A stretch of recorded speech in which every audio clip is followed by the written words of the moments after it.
First, fair, everywhere. 19 News starts now. Good Saturday morning, and thank you for joining us. I'm Nyorkor. Let's get started. Nyorkor has been on this story since these opened and is live now with how this testing is saving lives. Sia. Yes, Aaron, the lines are still long. You can see here these cars, these people are all here in line to get tested for the coronavirus here at this drive-through clinic. I want to swing around here, though, because the lines were so long today that they had to I remember the shutdown on March 13th. That next day, March 14th, 2020, I was at the Cleveland Clinic. And I remember it hadn't sunk in for me yet, because I remember there were lines of people coming to get COVID tests, and you had to have a doctor's orders notes. And I was reporting live, and I was telling people, hey, don't just come down here. You need to have a doctor's note. That's when it hit me when I looked around and I saw all these people in their cars. And I said, oh my gosh, we're in a pandemic. It's St. Patrick's Day, and these folks standing here in line say they're not going to let coronavirus stop them from their favorite tradition. Journalists were on the front lines.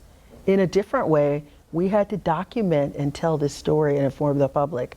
And we never stopped, at risk to our own health, at risk to our own families, to our news organizations, to the public.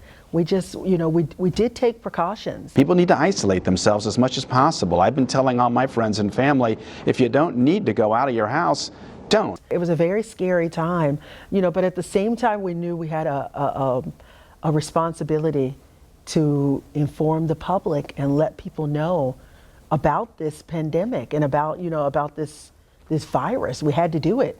More people in Ohio get the coronavirus vaccine as the list of people who are eligible expands tomorrow. 13 months I came through this thing and didn't catch it. And wasn't hospitalized, God's grace. And then, all of a sudden to catch it. And I said, I didn't want to be in that number.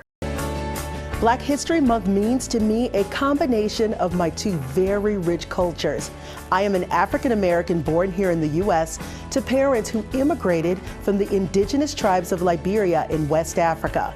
I really struggled. My family lives far away, and my parents are senior citizens.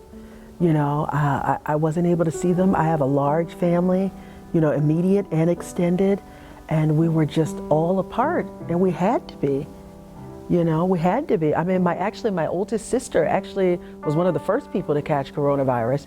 She's a nurse in New York, and we couldn't go to the hospital to go see her because at the time, one, you couldn't fly, but two, I mean, my gosh, New York was one of the hot spots. Really what kept me going was the job and the responsibility. I felt a responsibility to go out there and to inform the community. 4,000 veterans here in Northeast Ohio now have their first dose of the coronavirus vaccine. As a storyteller, that was really one of my goals, was to go out and show the real faces of this. Who does this affect? How is this affecting this person? What are the challenges? What are the obstacles? I would think about all those things, when we would pitch stories. And sometimes we wouldn't.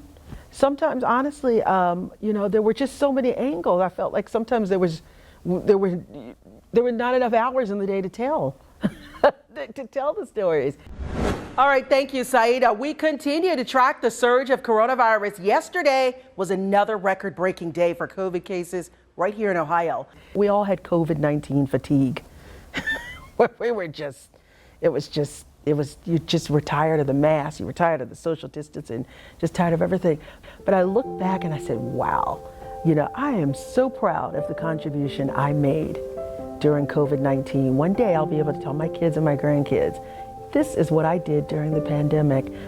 Another push to get a vulnerable community vaccinated this weekend. One Warrensville church is making sure Black and brown people have somewhere to go get vaccinated. I didn't sit on the sidelines. I didn't sit scared in my house. I was out making a contribution every single day at great risk. And I'm proud of that. And I think all of us are to be commended for that.